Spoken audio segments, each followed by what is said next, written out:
आणि आता पाहणार आहोत मुंबई शहर त्याचबरोबर पुणे शहरातीलही टॉप 9 घडामोडी।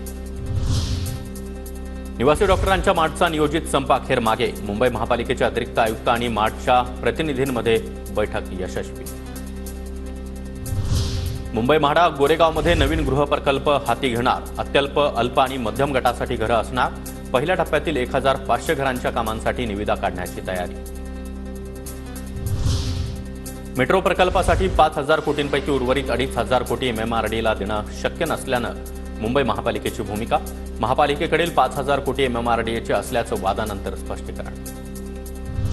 आरटीई अंतर्गत 25% आरक्षित जागांसाठीच्या सोडतीची निवड प्रसिद्ध। सोडतीनुसार मुंबई शहर आणि उपनगरातील 338 पात्र शाळांमध्ये 9894 अर्ज प्राप्त, तर 4735 विद्यार्थ्यांची निवड।